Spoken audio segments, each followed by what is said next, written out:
BPCG 146 का unit 7 है ये। संगठनों में अधिगम। अच्छा, अधिगम का मतलब होता है सीखना यानी कि लर्निंग। तो ऑर्गेनाइजेशन में लर्निंग, तो लर्निंग का मतलब क्या होता है? ठीक है, सीखना। हम कोई भी काम करते हैं तो हम सीख करके करते हैं, ठीक है। ऑटोमेटिकली हमें जो जो भी संवेग होते हैं, जैसे रोना, हंसना, भूख लगना, प्यास लगना, ये सब हमारा जन्म से ही हमारे अंदर विकसित हो जाता है, ठीक है, जन्म के उपरांत ही। लेकिन उसके बाद जो एक्टिविटी हम सीखते हैं, जो भी चीज़ें अपने बिहेवियर में लाते हैं, वो सब चीज़ हम कैसे करते हैं? सीखते हैं। या तो दूसरों से देख करके सीखेंगे या खुद के बिहेवियर से सीखेंगे। खुद कुछ गलती करेंगे तो सीखेंगे, है ना। और गलती कौन करता है? जो सीखने का कोशिश करता है ना, जो ट्राई करता है वही तो मिस्टेक भी करेगा ना। जो कोशिश ही नहीं करेगा वो गलती कैसे कर सकता है? तो सीखने का प्रमुख घटक इसका परिणाम है, अर्थात व्यवहार में परिवर्तन। यानी कि बिहेवियर में हम कुछ सीखते हैं तो हमारे बिहेवियर में परिवर्तन आता है या नहीं आता है? जब भी हम कोई नई चीज़ सीखते हैं या नई स्किल्स डेवलप करते हैं तो हमारे बिहेवियर में भी ऑटोमेटिकली परिवर्तन आने लगते हैं। संगठनात्मक दृष्टिकोण से परिवर्तन सकारात्मक या नकारात्मक हो सकते हैं। जैसे कि सपोज हम देखते हैं किसी बच्चे को कि कोई अच्छा प्रदर्शन करता है, अच्छे नंबर लाता है, तो उसके घर में बड़ी तारीफ़ें होती हैं, मिठाइयाँ बंटवाई जाती है, उसको स्कूल में भी पुरस्कार दिया जाता है, तालियां बजती है, यानी कि उसको लोग बहुत ही अच्छे से ट्रीट करते हैं, है ना। तो ये सकारात्मक चीज़ें हमारे अंदर आई कि भाई वो अच्छा कर रहा है तो हमको भी अच्छा करना चाहिए, फिर हमको भी इसी तरह राजाओं की तरह ट्रीट किया जाएगा, ठीक है। तो ये हो गया सकारात्मक। और नकारात्मक, तो नकारात्मक ही अगर कोई इंसान गलत बिहेवियर कर रहा है या कुछ गलती कर रहा है तो उसको पनिशमेंट मिल रही है, उसको धुतकारा जा रहा है, डांटा जा रहा है, पनिशमेंट किया जा रहा है ना। तो हम इससे ये चीज़ भी सीखते हैं कि अगर हम कोई गलत व्यवहार कर रहे हैं जो मतलब एक्सेप्टेबल नहीं है या फिर कुछ मिस्टेक कर रहे हैं तो हमको उसमें डांट भी मिलेगी, ठीक है। तो हम दोनों चीज़ें सीखते हैं कि अगर हम अच्छा बिहेव करेंगे तो अच्छा रिजल्ट आएगा, गंदा बिहेव करेंगे तो गंदा रिजल्ट आएगा। तो हम ये सारी चीज़ें सीखते हैं। अंत में जो परिवर्तन घटित हुआ है उसे अधिगम को समझने के लिए अपेक्षाकृत स्थायी होना चाहिए। फिर लास्ट में जो हमको रिजल्ट मिलता है, जैसे कोई इंसान अच्छा करता है तो उसको पुरस्कार मिलता है, और कुछ बुरा करता है तो पनिशमेंट मिलता है, दंड मिलता है। तो उसके बाद हमारे बिहेवियर में चेंज आती है कि हम बार बार, हम भी चाहते हैं उस अच्छे इंसान से अच्छा ही सीख करके अच्छा काम करना चाहते हैं, तो हमारे बिहेवियर में, है ना, फर्क आता है। व्यवहार में अस्थायी परिवर्तन जो किसी अन्य कारक जैसे थकान के परिणाम स्वरूप हुआ हो, है ना। थकावट से क्या होता है कि हम निराश हो जाते हैं ना, मतलब एकदम लो फील करते हैं, सर में दर्द, है ना। तो सीखने का गठन नहीं करता है। कोई यह मान सकते हैं कि अधिगम हुआ है, यानी कि हम कुछ सीखे हैं, हम और सीखने के बाद हमारे अंदर कुछ बदलाव आया है, हम इसको मान सकते हैं। जब किसी व्यक्ति के व्यवहार में अनुभव के परिणाम स्वरूप परिवर्तन होता है और यह परिवर्तन अपेक्षाकृत स्थायी रूप में होता है तो व्यवहार संशोधन के रूप में प्रकट होता है, ठीक है। तो कोई भी ऐसा बिहेवियर जो हमारे अंदर बदलाव लाता है, चाहे वो नेगेटिव वे में हो या पॉजिटिव वे में, तो उसको हम क्या कहते हैं? लर्निंग, यानी कि सीखना, अधिगम कहते हैं। अधिगम के सिद्धांत देख लेते हैं। इसमें टोटल 3 सिद्धांत हैं, बहुत अच्छे सिद्धांत है। इस सिद्धांत, ये हमारा जो फर्स्ट फंडामेंटल था साइकोलॉजी का, मनोविज्ञान का परिचय, उसमें भी ये आया था थ्योरीज। तो पहला सिद्धांत है हमारा व्यवहारवादी सिद्धांत, दूसरा है संज्ञानात्मक सिद्धांत, और तीसरा है सामाजिक अधिगम सिद्धांत, ठीक है। तो व्यवहारवादी सिद्धांत देख लेते हैं। व्यवहारवादी सिद्धांत या व्यवहारवाद अधिगम लर्निंग के पारंपरिक सिद्धांतों का गठन करते हैं। ये सिद्धांत इवान पावलोव और जॉन बी वाटसन द्वारा प्रतिपादित किए गए थे, मतलब बतलाए गए थे। पावलोव जो है एक रिसर्चर है, इन्होंने बहुत सारे सिद्धांत दिए हुए हैं। इनका डॉगी के ऊपर भी सिद्धांत रहा है जो इसमें दिखाएगा आपको लर्निंग के लिए। तो सिद्धांत पे आ जाते हैं। प्राचीन अनुबंधन, इनके सिद्धांत में 2 तरह में प्राचीन अनुबंधन है और सेकंड है हमारा नैमित्तिक अनुबंधन। ये दोनों पॉइंट याद रखना है। तो प्राचीन अनुबंधन में 1990 के दशक में इन्होंने एक, पावलोव जो थे, इन्होंने एक रिसर्च किया। रिसर्च ये कुत्तों के ऊपर की है, ठीक है। जैसे कुत्ते को क्या मांस दिया जाता है, खाना, उसको भूख लगती है तो वो लार टपकाता है, खाना मिलता था उनको तो वो लार टपकाता था। फिर इन्होंने क्या किया, घंटी बजाया। तो घंटी बजाते पे इन्होंने देखा कि कोई कुत्ते के मुँह से लार ही नहीं टपक रहा है। इनका मेन मकसद था कि कुत्ते के मुँह से लार टपकाना। तो लार नहीं टपक रहा है उसके मुँह से, तो इन्होंने क्या किया, घंटी बजाने के साथ साथ इन्होंने उसी टाइम खाना दिया। तो धीरे धीरे इसकी आदत होने लगी। तो कुत्ते को क्या लगा कि जब घंटी बजता है तब हमको खाना मिलता है, मतलब घंटी बजेगा तो हमको खाना मिलेगा। तो वो क्या करता था, घंटी की आवाज़ सुनते ही वो लार टपकाने लगता था। ठीक है, तो उसके बिहेवियर में परिवर्तन आने लगा और लार टपकाने की मात्रा वैसी ही होती थी जैसा जब उसको भोजन मिलता था, मांस मिलता था। तो ऐसा कई दिनों तक चला। फिर क्या किया पावलोव ने, इसमें चेंजेस ला दिए। इसमें चेंज ये लाया कि अब वो घंटी बजाते थे लेकिन खाना नहीं देते थे कुत्ते को। तो एक बार हुआ, दो बार हुआ, तीन बार हुआ। जब बार बार ऐसा होने लगा तो कुत्ता क्या किया, अब लार टपकाना बंद कर दिया कि भाई तुमको मेरे लार से ही प्रॉब्लम है ना, तुम चाहते हो कि तुम घंटी बजाओ हम लार टपकाएं, तो ऐसा नहीं होगा। अब कुत्ते ने लार टपकाना बंद कर दिया क्योंकि उसे पता चल गया कि भाई ये तो बेकार का घंटी बजाएगा लेकिन हमको कुछ खाने को नहीं देगा। तो कुछ समय बाद ऐसा होने लगा कि वो जब भी घंटी बजाते थे अब कुत्ता कुछ चेंज ही कुछ करता ही नहीं था, कुछ बिहेवियर ही नहीं लाता था। तो इसमें जो था मांस के साथ जोड़ने और अच्छा इसमें नाम दिया गया है व्यवहार प्रदर्शित क्रिया, इसको कहते हैं। यानी बिहेवियर वाला सिद्धांत इसी को कहते हैं कि हम कुछ एक्टिविटी करते हैं उसके थ्रू हमारा बिहेवियर चेंज होता है। ठीक है, घंटी बजाना संकेत दिया कि कुत्ता घंटी बजने के को मांस के साथ जोड़ता है, यानी कुत्ता जो है घंटी को कनेक्ट करता है अपने खाने से और उस समय पर अनुक्रिया करता है, यानी क्रिया करता है, जो भी एक्टिविटी करता है, यानी कि लार टपकाता है। इसको अनुबंधित हो गया, इसको अनुबंधित कहा जाता है। मांस एक अनानुबंधित उद्दीपक और लार एक अनानुबंधित अनुक्रिया है, यानी क्रिया एक्टिविटी। लार जो है वो मुंह से टपका रहा है अपने कुत्ते, तो वो क्रिया हो गई, उसका काम हो गया, अनुक्रिया इसको कह देंगे। और उद्दीपक हो गया, दीपक को ऐसे याद कर सकते हैं यानी कि मांस। जैसे कि हम लार टपका रहे हैं यानी कि हमारे पास कोई खाना आया तभी, तो हमारा पुरस्कार की तरह आप समझ सकते हो, तो इसको हम कहेंगे उद्दीपक। ठीक है, तो कुत्ते को मांस दिया जाता था और वह लार की अनुक्रिया करता था। घंटी एक अनुबंधित उद्दीपक है। घंटी यानी कि वो उद्दीपक समझ लो कि वो जलता हुआ दीपक है। अब दीपक आ गया है मतलब खाना भी आएगा उसके पास। ठीक है, तो उद्दीपक में आ गया आपका घंटी और उसका जो लार टपक रहा था वो आ गया हमारा अनानुबंधित।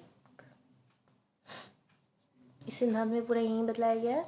दूसरा है हमारा नैमित्तिक अनुबंधन। नैमित्तिक अनुबंधन प्राचीन अनुबंधन से इसलिए अलग है ये क्योंकि यह स्वैच्छिक या सीखे हुए व्यवहार से संबंधित है, जो कि सहज या बिना सीखे हुए व्यवहार के विरुद्ध है। B.F. स्किनर, ये भी एक रिसर्चर थे, शोधकर्ता थे। जैसे नैमित्तिक अनुबंधन के समर्थकों का तर्क है कि लोग एक निश्चित तरीके के व्यवहार करना सीखते हैं, ठीक है, उसके बदले में वे कुछ प्राप्त करना चाहते हैं। जैसे हम कुछ बिहेवियर कर रहे हैं तो हम ये एक्सपेक्ट करते हैं कि लोग इसके बदले में, अगर हम कुछ अच्छा काम कर रहे हैं, मान लो हम किसी के लिए उसके बोलने से पहले हम उसको पानी दे दे रहे हैं, ठीक है, उसकी प्यास से पहले ही पानी दे दे रहे हैं, उसका दवा का समय हो गया, हम तुरंत जाकर, जैसे नर्स कोई काम करती है तो वो किस लिए करती है कि उसको अच्छा पैसा मिले, उसको लोगों से समर्थन मिले, है ना। और कभी कभी क्या होता है कि हम इसके अनुरूप बिहेव नहीं करना चाहते। जैसे हमको लगता है कि हम कोई अच्छा बिहेव करेंगे तो हमको पुरस्कार मिलेगा, मेरे लिए ताली बजाई जाएगी, शाबाशी मिलेगा, ठीक है। और अगर हम यही काम, हमको लगता है कि नहीं, हमको नेगेटिव वे में हमको मिल रहा है, हमको कुछ अच्छा, सपोज हम ये वीडियो बना रहे हैं तो हम ये एक्सपेक्ट करेंगे कि आप लोग इसको सपोर्ट करो, है ना, कमेंट करो, लाइक करो, सब्सक्राइब करो मेरे चैनल को, ठीक है।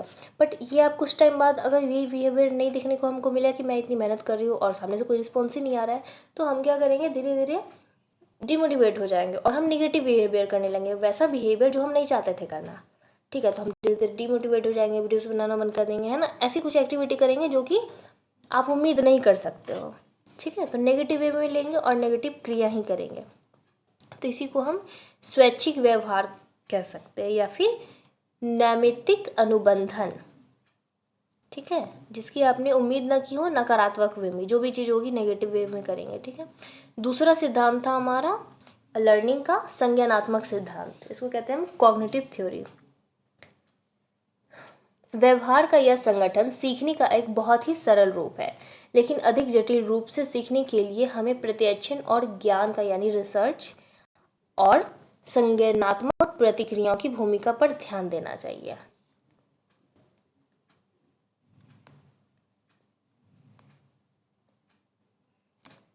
अच्छा, संज्ञानात्मक संरचना का ये जो है, इसमें कुछ अनुक्रियाएं दी हुई हैं, कुछ प्रक्रिया बतलाई गई है। जैसे अंतर्दृष्टि प्रयोग, इसमें 2 प्रयोग बताए गए, एक है अंतर्दृष्टि प्रयोग है और एक सामाजिक चिन्ह अधिगम था।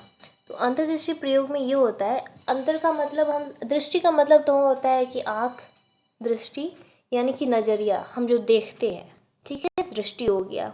और अंतर मतलब हमारी आंतरिक हो गई। हम जैसे कभी कभी हम कहते हैं ना कि इसका 3 आँख है, क्या इसका पीछे भी आँख है, ये पीछे भी देख सकता है, तो उसी को हम रिलेट कर सकते हैं अंतर्दृष्टि प्रयोग से। यानी कि हमारे अंदर ही सॉल्यूशन भी है, कोई प्रॉब्लम है तो हमारे अंदर ही सॉल्यूशन है।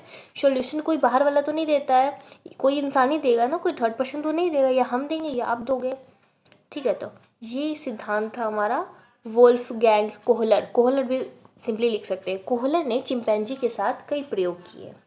उनका फेवरेट और मन पसंदीदा चिंपांजी था जिनका नाम था सुल्तान।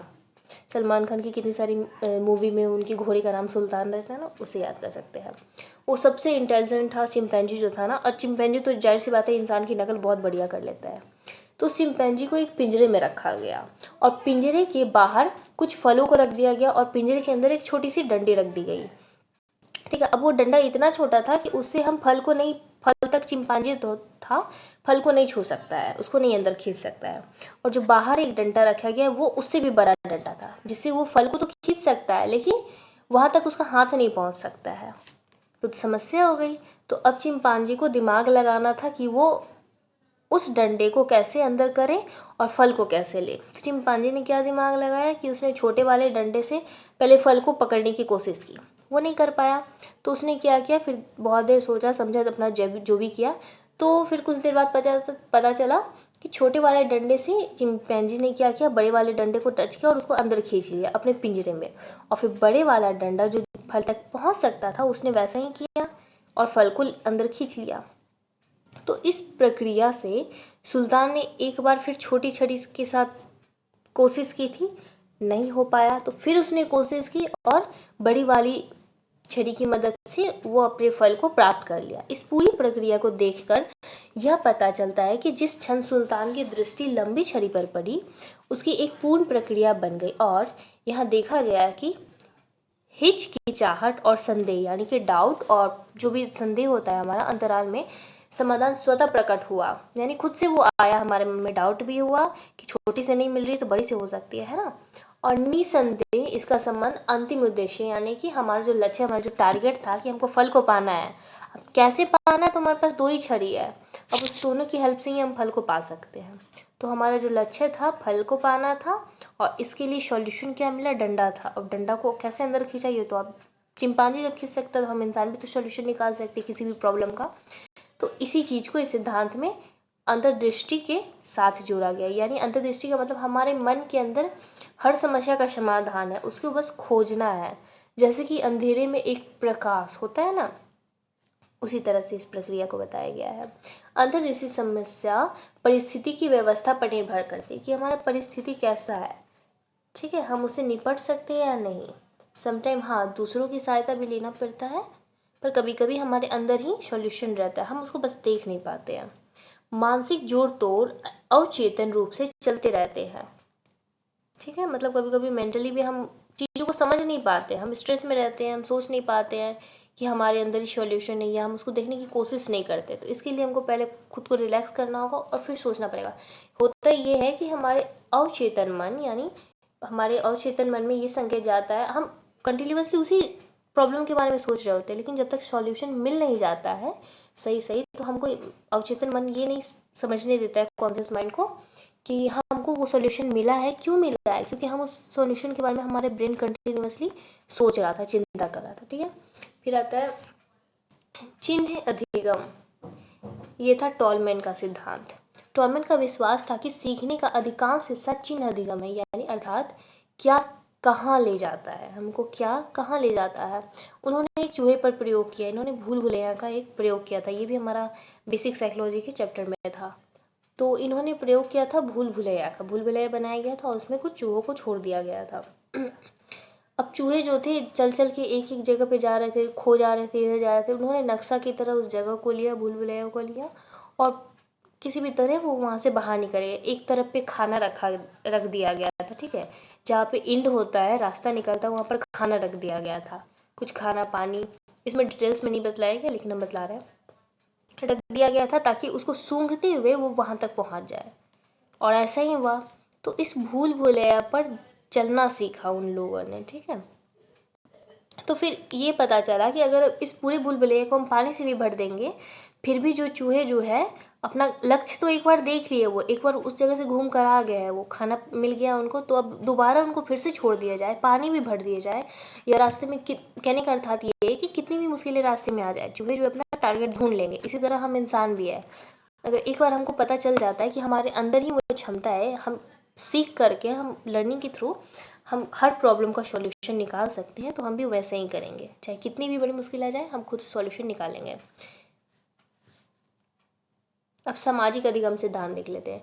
सामाजिक अधिगम सिद्धांत के अनुसार, जो हम कई बार ऐसा करते हैं ना कि हम खुद के अनुभव से सीखते ही हैं, कभी कभी हमको ऐसा लगता है कि हमको दूसरों से भी, जैसे कभी कभी घर पे आपके को लोग कहते होंगे कि उससे सीखो, फलाने के बेटे से सीखो, वो कितना अच्छा कर रहा है, मेरे भांजे को देखो वो कितना अच्छा कर रहा है, और तुम्हारा देखो अभी भी वही है, 4 साल पहले भी वही थे, है ना। तो क्या होता है कि हम खुद के अनुभव से तो सीख ही सकते हैं, प्लस हम दूसरों के अनुभव से भी सीख सकते हैं, है ना। जैसे बड़ी बड़ी पुस्तकें लिखी हुई है, बड़े बड़े वैज्ञानिकों ने लिखी है, बड़े बड़े शोधकर्ताओं ने लिखी है, तो हम क्या कर सकते हैं, हम तो बार बार रिसर्च नहीं कर सकते, एक ही रिसर्च को कोई बार बार क्यों करेगा, उतना टाइम तो किसी के पास नहीं है। उन लोगों ने अपना टाइम दिया है, उतना रिसर्च किया है, तो हम क्या करेंगे, बुक पढ़ के उस नॉलेज को ले सकते हैं, और हमको कुछ कमी लगे तो हम भी रिसर्च कर सकते हैं, खोज सकते हैं, है ना। तो ज़रूरी नहीं है कि हम खुद के अनुभव से ही सीखें, हम दूसरों के अनुभव से भी सीख सकते हैं, समाज से भी सीख सकते हैं। अगर कोई गलत बिहेव कर रहा है तो उसके लिए उसको पनिशमेंट मिलती है ना। तो हम क्या करेंगे, हम उसे सीखेंगे और हम वो वैसा काम नहीं करेंगे, वैसा बिहेव नहीं करेंगे, ठीक है। इसमें सामाजिक अधिगम सिद्धांत में मॉडल की भूमिका बहुत इंपॉर्टेंट रखती है, क्योंकि लोग मॉडल का प्रेक्षण करके सीखते हैं, मतलब मॉडल को देख कर ही सीखते हो, उसके बारे में अनुमान लगा कर ही सीखते हैं। तो इसके 4 पक्ष बताएंगे, या 4 आपका मॉडल बताया गया है। अवधारणा प्रक्रिया, लोग किसी मॉडल से तभी सीखते हैं जब मॉडल उनका ध्यान आकर्षित करता है ना, मतलब हमको कोई चीज़ आकर्षित किया कि हाँ ये वाला हमको लग रहा है कि हमको ये करना चाहिए, एक बार ट्राई तो करना ही चाहिए, क्योंकि ये उसने भी किया था, फलाने ने भी किया था, और ये बहुत अच्छा रिजल्ट आया, उसका रिजल्ट इस वेबसाइट से पढ़ने पे अच्छा है, तो हमको वो चीज़ आकर्षित किया, तो हम उस पर गए, है ना। दूसरा आता है धारणा प्रक्रिया, ये सामाजिक मॉडल, सामाजिक सिद्धांत का मॉडल पढ़ रहे हैं, इसमें 4 प्रक्रियाएं दी गई हैं। दूसरा है हमारा धारणा प्रक्रिया, तो किसी व्यक्ति पर मॉडल का प्रभाव यह निर्धारित करता है, जब मॉडल उसके सामने उपस्थित नहीं है तब भी व्यक्ति ने जो कुछ सीखा है उसे कितनी अच्छी तरह से वो अपने अंदर रख सकता है, धारण कर सकता है। तीसरा हमारा आता है गत्यात्मक प्रजनन प्रक्रिया, व्यक्ति द्वारा मॉडल के नए व्यवहार के प्रेक्षण के पश्चात उस व्यवहार को लागू किया जाना चाहिए। यानी ये नहीं कि बस सीख लिया हो गया, अब उस सीखे हुए चीज़ को हम कहाँ कर रहे हैं, बस हम सीख कर अपने अंदर तो नहीं रख सकते, कुछ दिन बाद भूल जाएंगे, जब तक हम किसी चीज़ को प्रैक्टिस में नहीं लाते हम भूल जाते हैं, ठीक है। तो उसका यूज़ करने के लिए बताया गया है। और लास्ट हमारा चौथा इसका प्रक्रिया जो चरण है सामाजिक सिद्धांत का, वो है पुनर्बलन प्रक्रियाएं। लोग मॉडल के व्यवहार को बार बार प्रदर्शित करने के लिए प्रेरित होंगे, यानी बार बार करने के लिए प्रेरित होंगे, इसलिए जिन व्यवहारों को धनात्मक यानी धनात्मक का मतलब होता है सकारात्मक पुनर्बलन प्राप्त होगा, उन्हें बेहतर तरीके से सीखा और दोहराया जाएगा। जैसे हम कोई अच्छा काम कर रहे हैं तो हमको पुरस्कार मिलेगा, ठीक है। हम अगर सरकार की कोई हेल्प कर रहे हैं तो सरकार हम मेरा नाम लेगी, पेपर में अखबार में नाम आएगा, सरकार शाबाशी देगी। और वहीं कोई हम गलत काम कर रहे हैं, कोई चोरी चमारी कर रहे हैं, अपराध कर रहे हैं, तो सरकार इसके लिए क्या करेगी, हमको दंडित करेगी, हमको जेल में भेज दिया जाएगा, सज़ा दिया जाएगा। तो हम नेगेटिव बिहेवियर नहीं करेंगे, हम इसमें क्या करेंगे, अच्छा काम करेंगे, ठीक है। फिर लास्ट हमारा लर्निंग का सिद्धांत आता है पुनर्वलन के सिद्धांत। लर्निंग सिद्धांत में लास्ट है पुनर्वलन का सिद्धांत।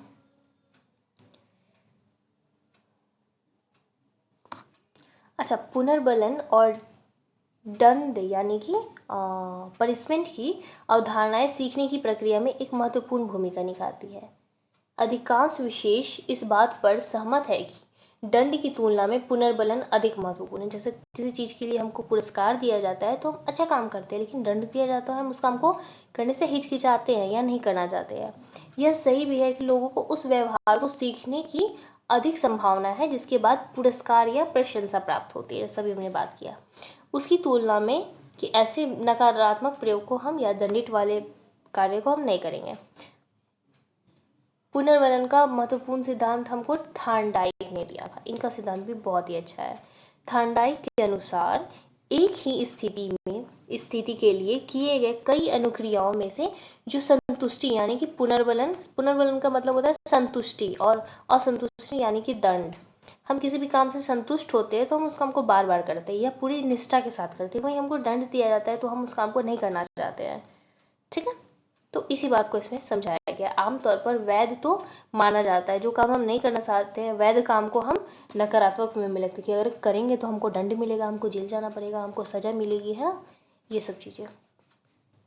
पुनर्वलन को किसी भी ऐसी चीज़ के रूप में परिभाषित किया जाता है जो अनुक्रिया की दर को बढ़ाता है और उस व्यवहार की पुनरावृत्ति को भी प्रेरित करता है जो पुनर्वलन के पहले घटित हुई थी। यह पुरस्कार से भिन्न है, पुरस्कार से अलग है, मतलब पुरस्कार देना अलग चीज़ है, पुनर्वलन अलग चीज़ है। पुरस्कार एक ऐसी वस्तु है जिसे पाने वाला व्यक्ति वांछनीय समझता है। ठीक है, यह अनुक्रिया करने की ताकत में वृद्धि भी कर सकता है या नहीं भी कर सकता है, अथवा व्यवहार की पुनरावृत्ति को बढ़ा सकता है। उदाहरण के लिए प्रबंधक कारखाने के उत्पाद में त्रुटि खोजने यानी कि गलती खोजने के लिए कर्मचारी की सार्वजनिक रूप से प्रशंसा करते हैं कि कोई गलती खोज रहा है तो उसकी प्रशंसा की जाएगी, वाह भाई। जैसे गूगल ने कई बार किया था कि मतलब मेरे वेबसाइट को हैक करके दिखाओ, किसी ने कर लिया तो उसको पुरस्कार दिया कि वाह तुमने गलती खोज दिया, तुमको पुरस्कार मिलेगा। हालांकि फ़ायदा तो गूगल का हुआ उससे, बहुत सारी वेबसाइटें ऐसा करती है, हर वेबसाइट करती है। ठीक है, तो अब क्या इसका उल्टा कर दिया जाता है। पुनर्वलन में ये होता है कि अगर तुमको कोई कमी मिल रहा है या तुम्हारे पास कोई प्रॉब्लम है तो तुम बॉस के पास जा रहे हो शिकायत करने, तो बॉस ने सीधा क्या दिया है कि अगर किसी को भी, इसमें एग्जाम्पल दिया हो गया है,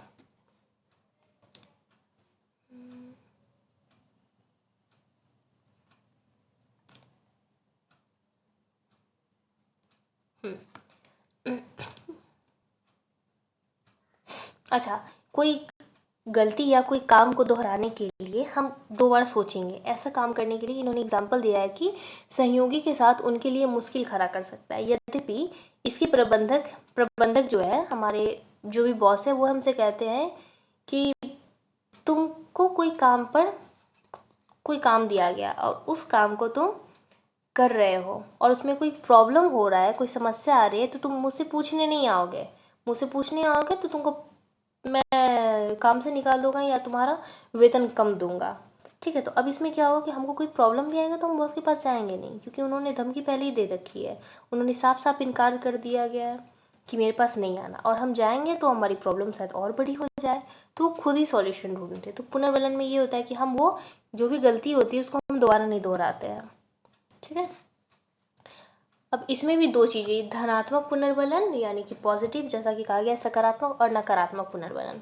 धनात्मक पुनर्वलन ऐसा कुछ भी है जो वांछनीय परिणाम हो, यानी कि जो काम से हमको अच्छा लगता है और लोगों को लगता है, लोग हमें ताली बजाते हैं, शाबाशी देते हैं, उस काम को हम बार बार दोहराते हैं। ठीक है, जैसे किसी भी योजना में अच्छा काम करना, किसी संगठन में मदद करना। और नकारात्मक में क्या होता है कि हमको तिरस्कार दिया जाता है, ठीक है, हमारे लिए परेशानी, हमारा घाटा होता है जिसमें, तो हम उस काम को क्या करते हैं, नहीं करते हैं। ठीक है, तो पुनर्वलन का नकारात्मक ये हो गया। दंड विलोपन देख लेते हैं। अच्छा, इसके भी 3 पुनर्वलन अनुसूचियाँ में 2 प्रमुख सूचियाँ बताई गई। पहला दंड तो हम जान ही सकते हैं, कोई गलत काम किया तो हम उसको पनिशमेंट देंगे। नकारात्मक में तो 2-4 लाइन इसका एग्जाम्पल लिख सकते हो आप।